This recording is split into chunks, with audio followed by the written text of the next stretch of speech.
महाराज जी के आज के विशेषांक में रक्षा सूत्र परिवार के सभी सदस्यों का हार्दिक स्वागत है।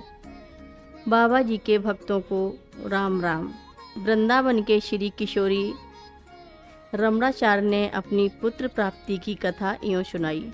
पुत्र प्राप्ति की आशा में एक एक कर 5 कन्याओं का पिता बन गया। इसे ही प्रारब्ध मानकर संतोष कर लिया था। 1971 में कैंची धाम में मेरी भागवत कथा पूरी हुई। ढेर सारी दक्षिणा और अन्य सामग्री मिली। उसे समेटते हुए मेरे मन में भाव आया, इस दरबार से सिर्फ यही सब लेकर मैं क्या करूँगा। सर्वसमर्थ महाराज जी क्या मुझे यही दान देकर विदा कर देंगे? मनोरथ पूर्ति की असली दक्षिणा नहीं देंगे। सोचते हुए मैंने सब सामान बांधा और इसे विशंबर से उठवाकर कुटी में जाकर महाराज जी के चरणों में रखवा दिया। क्या है ये सब? महाराज जी ने पूछा। महाराज जी, यह सब इन्हें दक्षिणा में मिला है, आपको समर्पित कर रहे हैं। किशोरी जी चुप रहे, पर विशंबर जी ने कहा, जा जा ले जा, इसे हो गई दक्षिणा, जा होगा। अंतर्यामी महाराज जी ने कुटी से निकलते निकलते फिर कहा, जा होगा। इसके बाद वृंदावन में मुझे आश्रम में बुलाकर कहा, सतचंडी का पाठ होना है। गोयन धर्मशाला में तुम्हें मुख्य आचार्य बनकर सब इंतजाम करना होगा।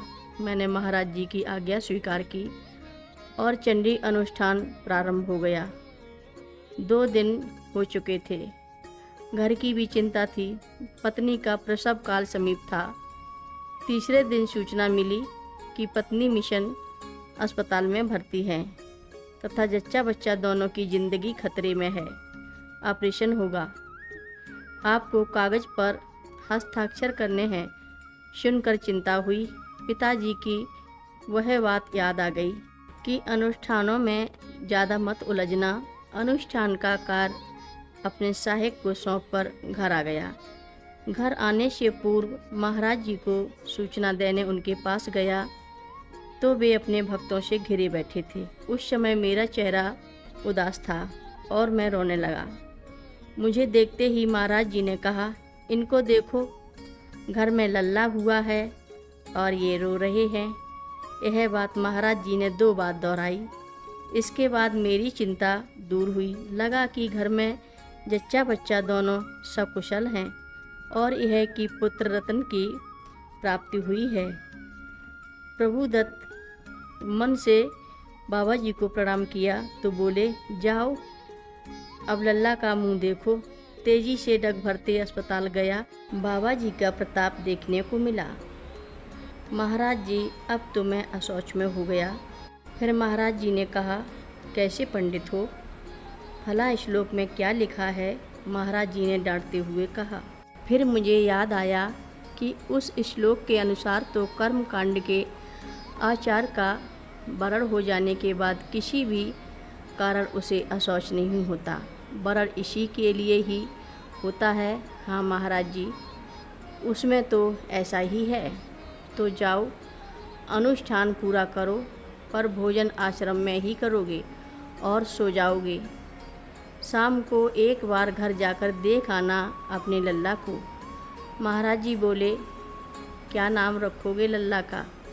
बाबा जी का यह प्रश्न सुनकर मुझे अजीब लगा, क्योंकि 10 दिन की शुद्धि के बाद नवजात शिशु का नाम रखने का कोई विचार भी नहीं उठना चाहिए।